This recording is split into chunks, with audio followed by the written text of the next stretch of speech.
start so we can get everybody back to their day on time.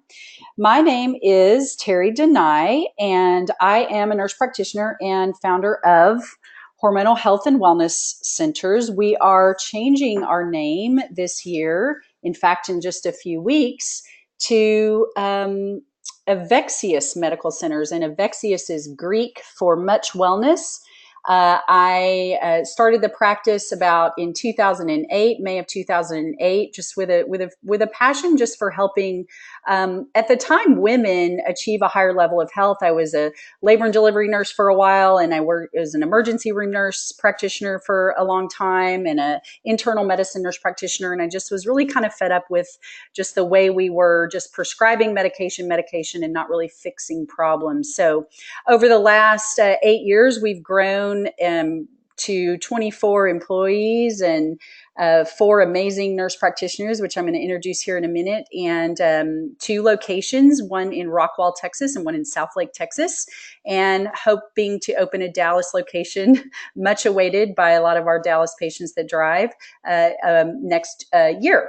So looking forward to that. I'm also very passionate about educating and teaching, and I speak to practitioners across the country, laypersons, just everyone, just trying to get the word out and really dispel a lot of myths and confusion around hormone replacement therapy for men and women. We treat a lot of men in our clinics now as well.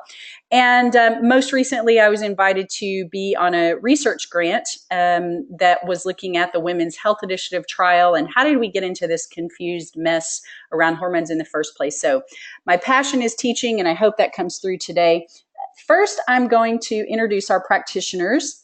And as I call on their name, I'm going to give them the mic. The first practitioner is Brandy Prince, and she is a family nurse practitioner, and she is in our Rockwall office. Brandy, you can say hi if you're there. I unmuted you.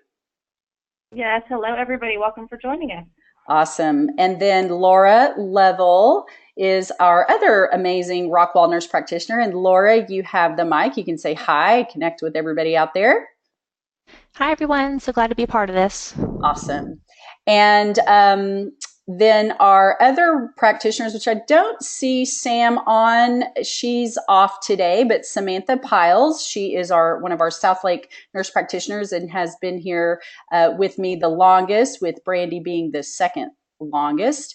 And then our most recent addition is the lovely Trisha Lawler, and she's also a family nurse practitioner, and she works in our Southlake office. So those are our practitioners, and we have a really wonderful collaborating physician. His name is Dr. Michael Sheffield. He's great.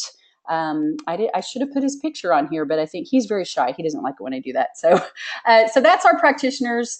And one of the things that we're all incredibly passionate about is teaching people not to need medicine. The greatest medicine of all is to teach people how not to need it. And when I say that, I mean there are medicines and drugs have obviously some amazing applicability. It saves lives. I mean, penicillin, antibiotics, so many things. But by and large, these days, I would say we're an overprescribed nation. And I see Samantha on, but she just texted me and said, I'm on. And I don't see her name up here. So unless you're on with somebody else, Samuel, I don't know who to unmute, so you'll just have to virtually say hi. Sam says hi via text, she says.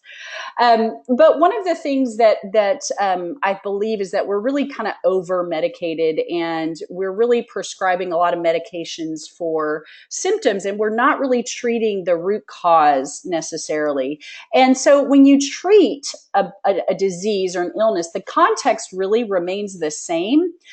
But when you heal, that clinical response is really different. The context changes, and it brings about an absolute, in most cases, removal of the cause of that condition. And this is really what our passion is in treating our patients, whether we're treating hormone balance, which is our primary thing that we treat, is what's our specialty. We do quite a few other things in our practice, which is why we're changing the name to EVEXIAS, away from hormonal health and wellness, because we just do so much more. But this is the concept and the platform that we use. Now, we're going to talk about hormones today. And where did this word hormone come from? I'm sure everybody was just dying to know. It's from the Greek, which means to set in motion, excite or stimulate, or another way I've heard it is arouse to activity, to wake up. And there are hormone receptors on virtually every single cell in our body, and androgen receptors, which are receptors for testosterone, are present in every body system. And that's a really important concept to understand, because hormones are not just for just getting rid of hot flashes, as a lot of us have thought in the past, and for men to help with sexual function. Those are two things that hormones definitely do, but that's not the end all be all. And as you'll see as we get through this, you will see how hormones play a role in every body system. So injured tissue heals with nutrients and not drugs, and natural cell membrane receptors for hormones evolved with natural hormones and cannot adapt to synthetic hormones. Now, what does that mean? That basically means that when we take or utilize a synthetic hormone in our body, it just doesn't fit really well in the lock and turn the key, if you will. It's my favorite analogy for hormone and the receptors they work on. The receptors that are on the cell are like the lock, and the hormone is the key. If you've ever had one of those keys that fits in a lock and it doesn't really open the lock or unlock the lock, that's like synthetic hormones. But whereas bioidentical, or hormones made from natural plant-based, actually unlock the lock and unleash all of the beneficial effects of hormones. The human body just doesn't have receptors for synthetic hormones. And not only have hormones been shown to restore and promote optimal health, but as you'll see in the literature that I'm going to get to later, really heal many chronic illnesses and disease states. And again, drugs treat symptoms of menopause and andropause. So when we prescribe a woman an oral estrogen, we're really just managing her symptoms of vaginal bladder symptoms and hot flashes typically. Hormone replacement and getting all of those hormones balanced the right way with some key nutrients and other things really can treat the root cause. So how do our patients feel? Well, I'm sure the practitioners that are on this call could give us a lot more, but it's mainly depression, anxiety, anger. Guys get moody and irritable. This is a big misnomer. A lot of people think that when testosterone makes a man aggressive. Well, what testosterone really does is it makes a man, when it's low, very irritable and angry and cranky. They just kind of just are not themselves. Women have mood swings. Their get up and go is got up and went, but just some tangible ones that some of them may seem familiar and some of them may be a surprise to you, kind of like irregular heartbeat. I can't tell you how many patients now, myself included, since I'm having fun going through these estrogen dips, have noticed that when estrogen declines, you can have palpitations and irregular heartbeat, digestive issues. These are things, as you can see on this slide, that aren't typically associated with hormone decline. Itchy skin, of course, we all know hot flashes and night sweats and those kinds of things.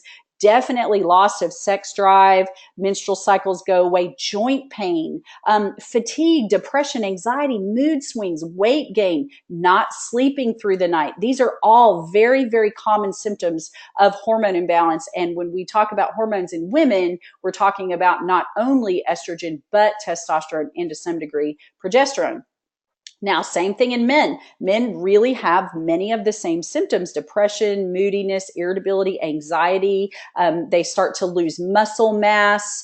Their skin gets very thin. Brain fog for both men and women. The brain symptoms are not on the symptoms of menopause slide here, but I would add all of those brain symptoms of memory loss, brain fog, just that desire for men to do the things they enjoy, like playing golf, fish, play with the kids. They kind of just would rather sit in the recliner. We hear that a lot. We hear a lot of men and women say that when they're talking, that head to mouth, that they can't get the words out. It's on the tip of their tongue, and just a plethora of other symptoms that most people just don't relate to hormone imbalance.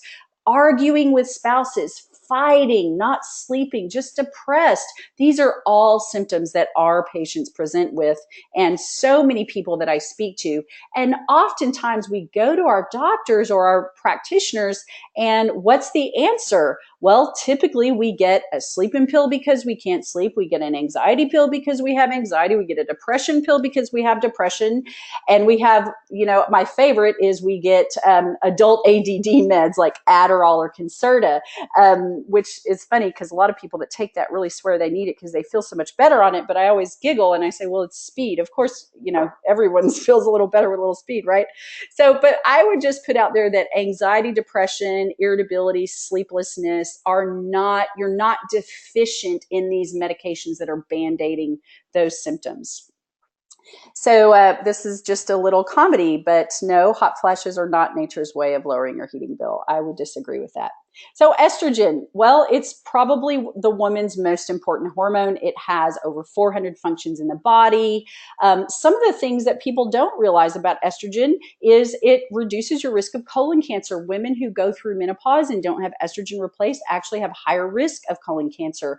Increases those happy hormones, serotonin, dopamine, maintains collagen in the skin. Smokers and people with a very, very high stress have less estrogen. They need more for replacement. So what's optimal? Well, what we go through in our clinics is symptom relief, not relief in lab results. And you're going to see that over and over. We're not interested in relieving your lab result. We're interested in helping patients feel better. But testosterone, I would just put out there, is the powerhouse hormone. There are thousands of receptors in the areas of our brain that's responsible for mood and thinking and mental clarity. Major symptom relief for women and men of all those symptoms we talked about. Protects the bones, the brain, the breast, heart, joints, relationships. I have just story after story of relationship change that I wish I had time to tell. But, when we're depressed and moody and anxious and irritable and can't sleep and can't focus, we typically take that out on our loved ones. And usually it's our spouse. And for women, not only do we take all that out on our spouses, sometimes we also deprive them of sex, which is kind of a double whammy because we have no sex drive. We're like, it's not your fault, it's me. Well, it just doesn't have to happen. And hormone balance for men and women is just so profound for relationships. So men with low testosterone, well, they're like this guy. They're kind of looking off. They're like, what am I doing? I can't, focus on my work. Men 30 to 70, this starts young, and we're seeing it in younger and younger men, which has a lot to do with our food and things I can't even get in. I don't have time to get into on this webinar.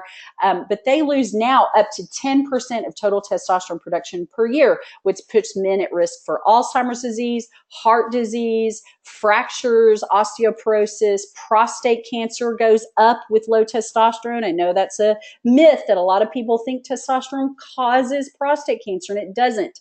I always say, if you think about it, how many young men in their 20s with their testosterone levels at peak do you know suffering from prostate cancer? It just doesn't happen. And so prostate cancer actually happens as a man ages and his testosterone level declines. That's why we see prostate cancer typically show up in 50s, and for women, breast cancer show up in 50s because testosterone, as you'll see later, is very breast protective. Increased risk for diabetes. But what is optimal? So this is a question that I get all the time. For men, where are my levels supposed to be? Because I went to my doctor and he told me my levels are normal. Well, that's why I love this slide. And all of you out there, you are welcome to take screenshots. This is a great one that I love for my female patients to show their husbands, because men are very visual. And as you can see on the left-hand side of this, where my arrow is, if you can see my arrow, this is a blood level of testosterone.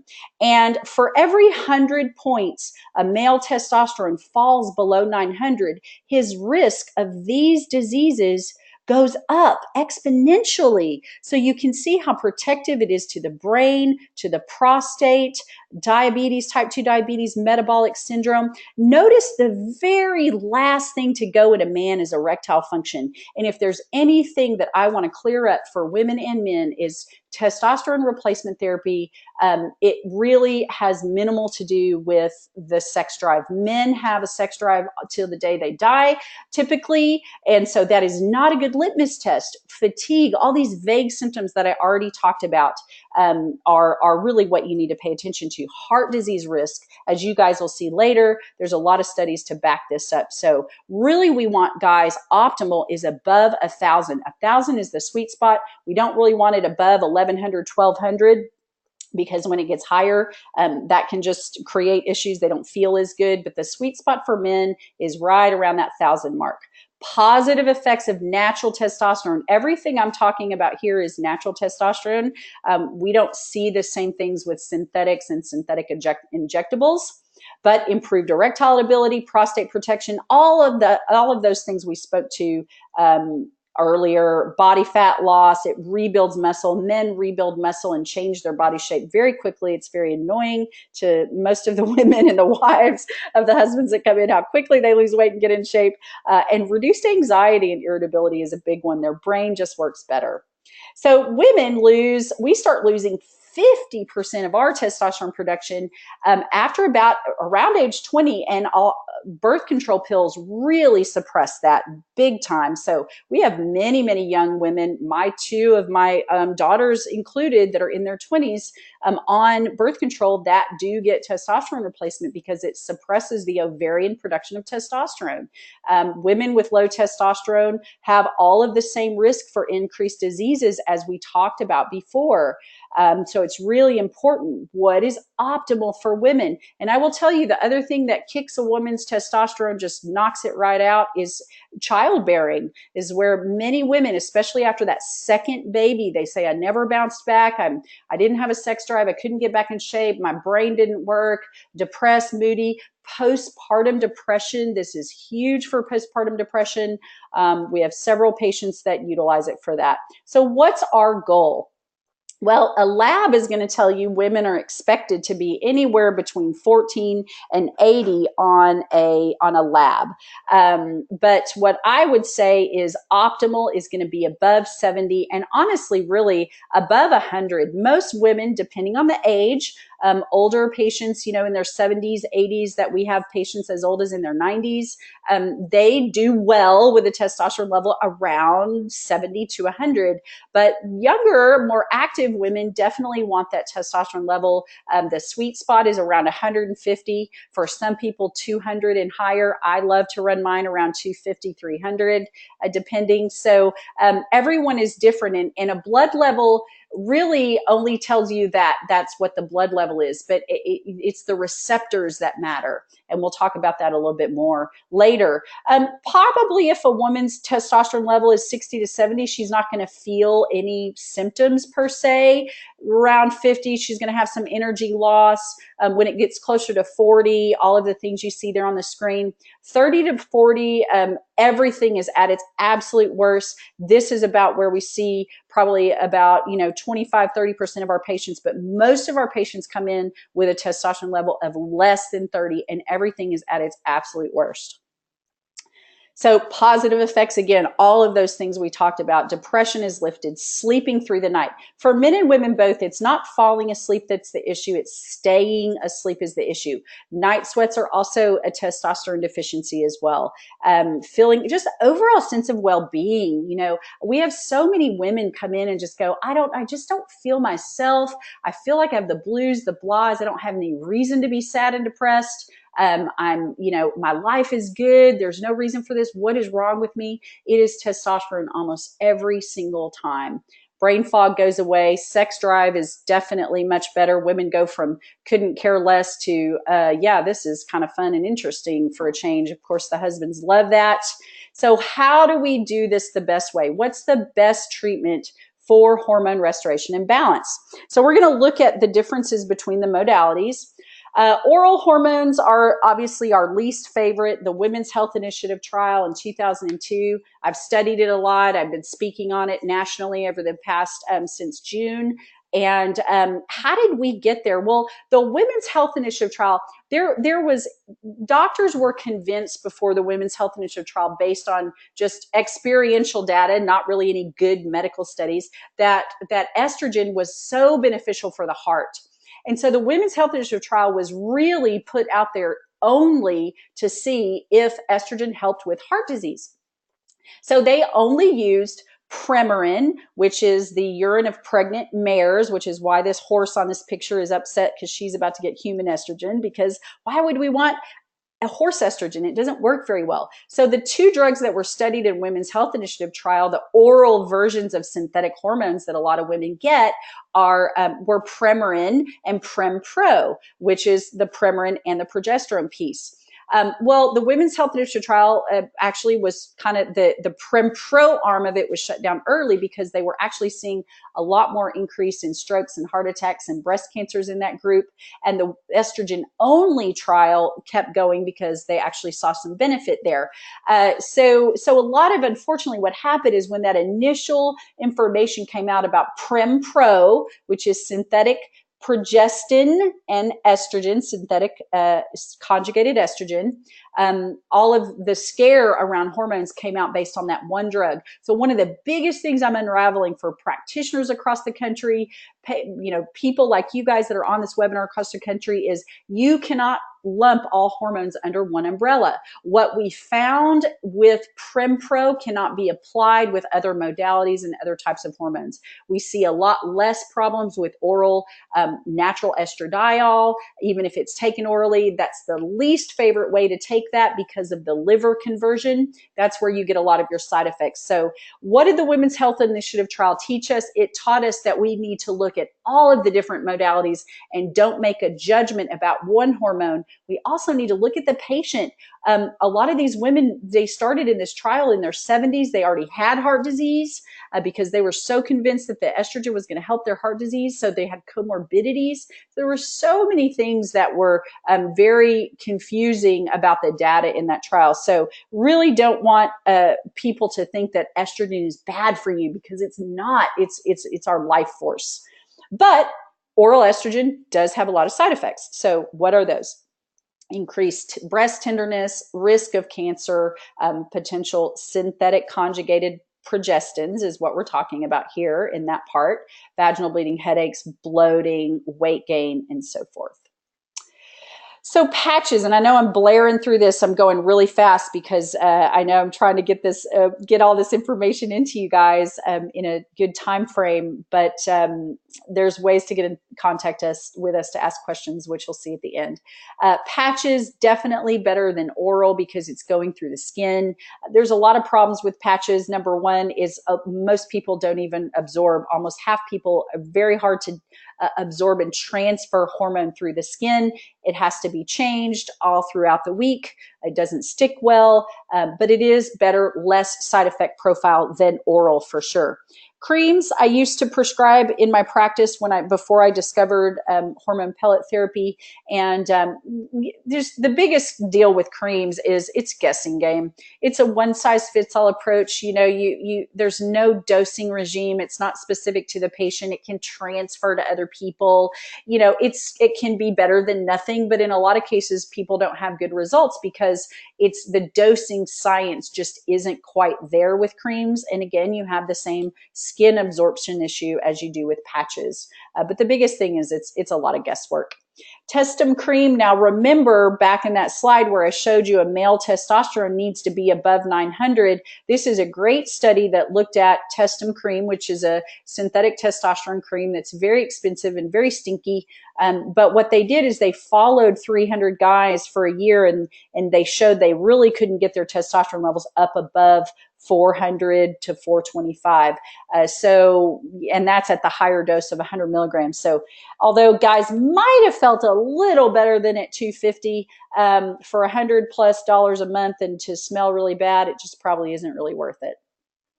Injectable testosterone, Not my favorite for a lot of reasons. Injectable testosterone causes liver issues. It increases estrogen, can increase heart disease risk. It can increase prostate cancer risk. It's a one-size-fits-all approach. It's synthetic testosterone is typically synthetic cypionate, and it has a roller coaster effect where a man will get a shot, his levels will get up about day 2 to 3. He's got that spike, he's got that rush from it, he loves it, and then he crashes, and by day 5 he's angry because he's very irritable because his testosterone shots wore off.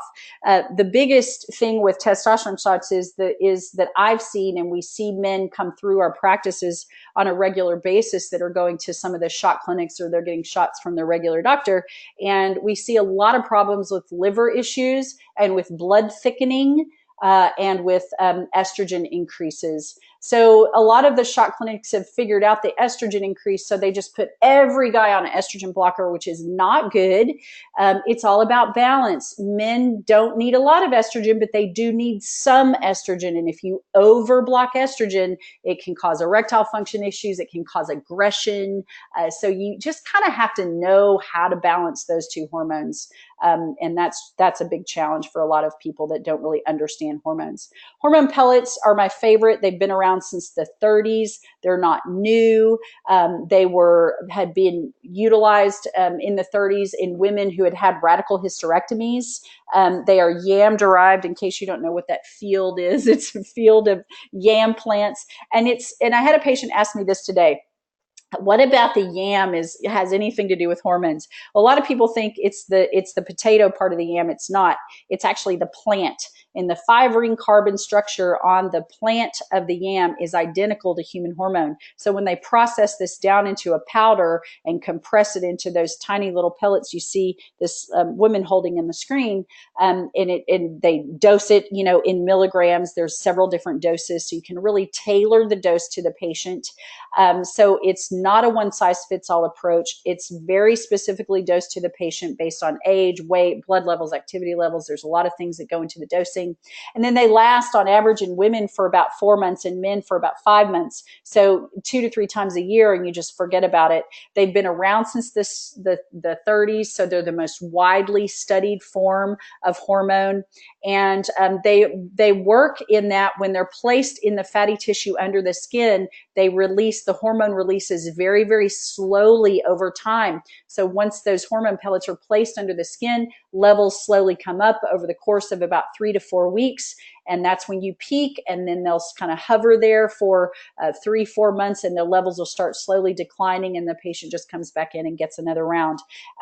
We have patients as young as in their 20s all the way up into their 90s. There's no age differentiation there. I've been on them myself now for 8 years, and it's life-changing. So love hormone pellets. So what's happening on the inside?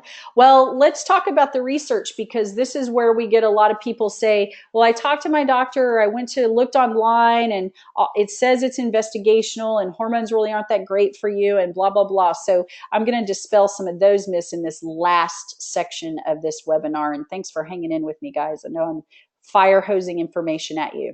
So one of the biggest things women are afraid of when it comes to hormones, because the Women's Health Initiative trial results scared women so much, is breast cancer, of course. And there is just a plethora of studies. Now, I've been working with an amazing doctor. Her name is Becky Glazier out of the Northeast. You can even Google her and go to her website. She's got some incredible studies on testosterone and breast cancer. That's her specialty. She sent me over 2,000 data articles around testosterone and breast cancer and testosterone's effect on the brain and other body systems. And it's incredible. And what we see is testosterone is very breast protective. It actually saturates, it downregulates the estrogen receptors in the breast, meaning desensitizes estrogen receptors in the breast. Now, that is not hold true for oral synthetic methyl testosterone, which is this little part of this slide right here that says combined estrogen and testosterone use and risk of breast cancer. That was in oral synthetic methyl testosterone in some commercially prepared drugs that have that in it. What we see with those drugs is when you take synthetic testosterone orally, it can actually convert to a metabolite of estrogen in the liver that increases breast cancer risk. So oral testosterone, not a great way to get your testosterone. But Dr. Glaser has been doing some amazing studies, and one of my favorite, of course, is she has been utilizing a testosterone pellet with an estrogen blocker and actually implanting it in and around breast tumors and doing studies. And we are seeing amazing results with tumor volume reduction by week 13, 12-fold reduction. This is more than we've seen really with any other radiation, chemotherapy, anything. The bonus in all of that is the women were able still to get therapeutic levels of testosterone. They felt good. They not only were getting their tumor shrunk, but they felt great, which is really incredible. Now, these are some mammogram photos, and I was asking somebody earlier, are these pretty obvious? If I could show these on the slide. Dr. Glaser was amazing to let me have these and share these with everyone. She's given me permission to use them. But this is a patient with a breast tumor, and the one on the left, as you see, it says May 31st. That all that white area that's lit up, all of that is breast cancer. And the pellets were placed, testosterone pellets with anastrozole, which is an estrogen blocker, in and around the tumor. By July, you can see that it is shrunk down to what you see there on the right. So huge difference. And then by October, it was almost gone. This patient had nothing else, just this. No chemotherapy, didn't want to do the drugs, didn't do a mastectomy. So it's really incredible what we're seeing with testosterone and the ability to shrink. And it also is very protective. So the take home for testosterone therapy is that pellets do not increase the risk of breast cancer. Unlike oral synthetic methyl testosterone, women should not get synthetic shots at all. That's a whole nother conversation. Testosterone implants have less stimulation of breast tissue, like I said, and we do treat women with breast cancer survivors with testosterone. We don't use estrogen in women with estrogen positive breast cancer history, but boy, definitely testosterone can really help about 90% of those symptoms. And if they're in less than 5 years, if they're greater than 5 years and not on an estrogen blocker, we can even utilize a pellet with an estrogen blocker if they're afraid, or their oncologists or their primary care providers afraid of any kind of conversion of testosterone to estrogen. So those are just a few. I used to just talk a lot more about breast cancer, but we just don't have a lot of time. Bone density increases. Of course, we know testosterone is an amazing bone builder. This is just a study that it's actually several studies all the way back from the 70s that is showing the differences between oral hormones, patches, pellets, and then nothing. And as you can see, pellets, estrogen, and testosterone gives the greatest bone protection. This is another study, his results with testosterone. He just really showed what an amazing bone builder testosterone was over estrogen, 8.3%. We reverse osteoporosis, osteopenia. So many of our patients have gone off of their medications for osteoporosis, osteopenia. It's very, very successful for that. The brain, Alzheimer's disease, by 2050, it's going to cripple this country with cost. Alzheimer's disease spend 3 times more on healthcare costs, of course, or their families really do. Lots of trials underway to see what we can do to prevent the disease. But, we just kind of have the position, what if the answer is already there? There is so much data to show that hormones protect the brain. The key is early treatment. This does not reverse, hormones cannot reverse brain deterioration and dementia and Alzheimer's. But what we see is estrogen and testosterone protect the brain. Women, of course, have a higher incidence, 8 to 1 over men, and women with low estrogen definitely have a higher incidence. But there's the apoptosis means cell death, and we see so many studies that show estrogen and testosterone decrease cell death. It decreases that beta amyloid deposition, which is the hallmark on an MRI of Alzheimer's disease, and it really is protective to the brain. could say a whole lot about that too, but in the interest of time.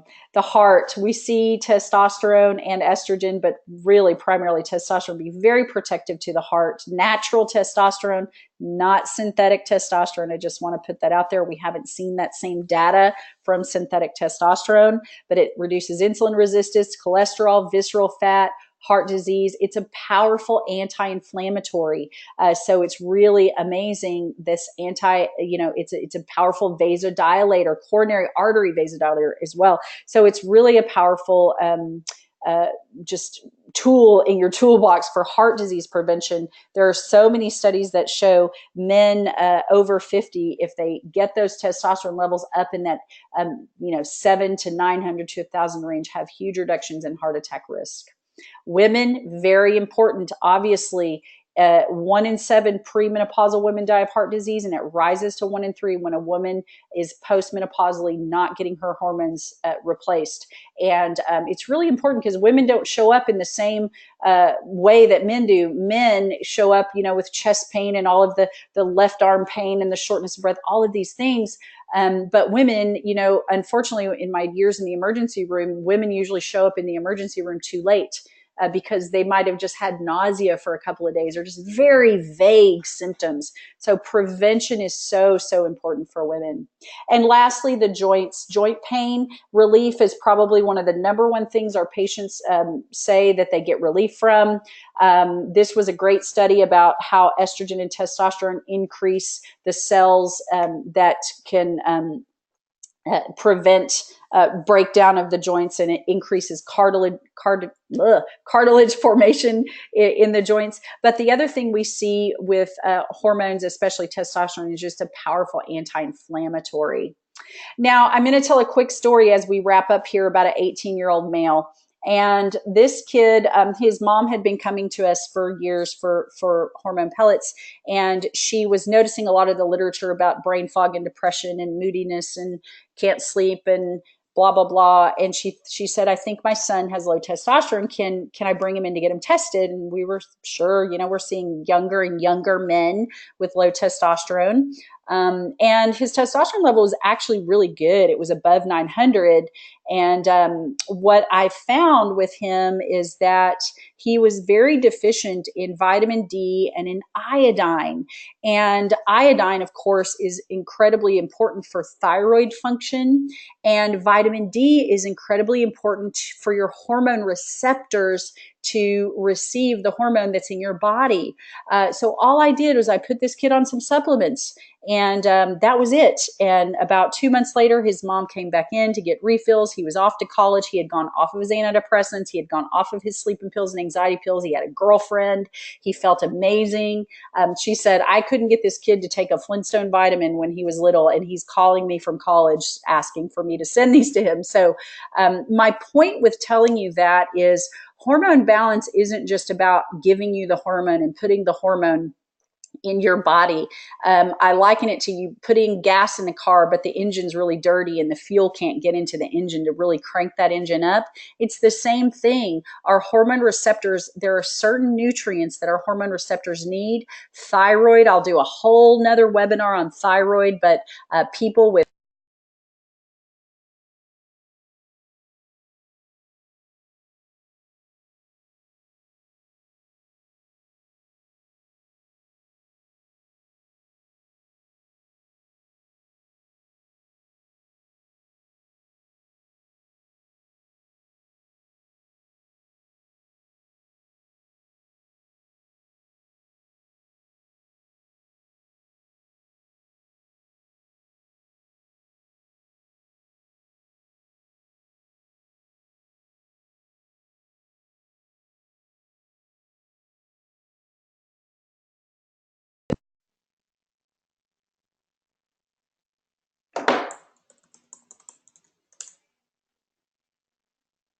Okay, I don't know if you guys are still there and can hear me.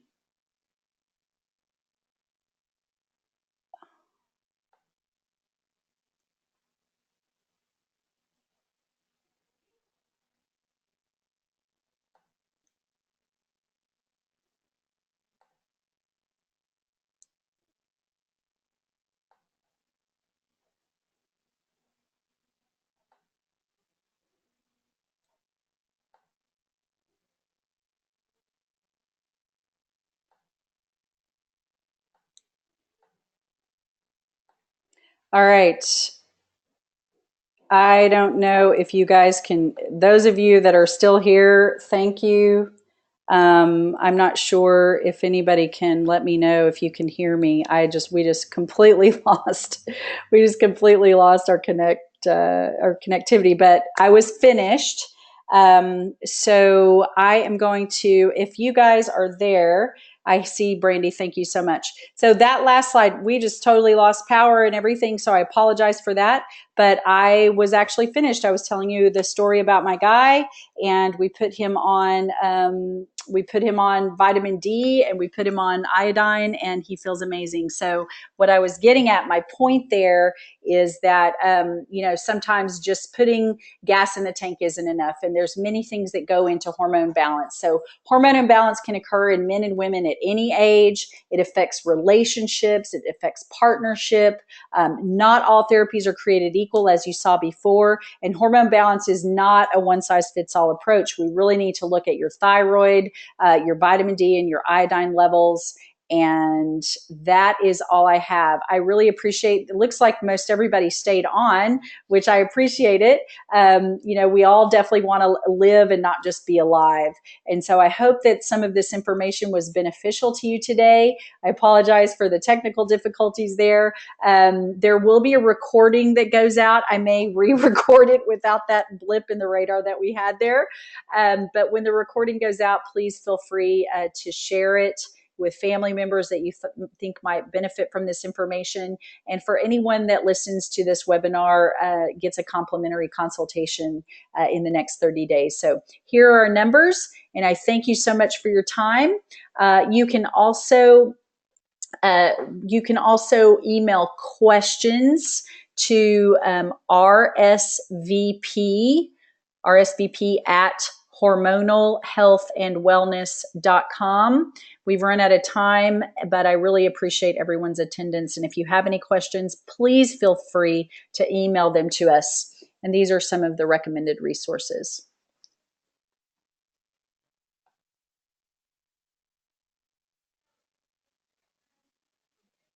Let's see. Yep, it's 1:15. All right. Thank you, everybody, and thank you for all the comments. Have a great day.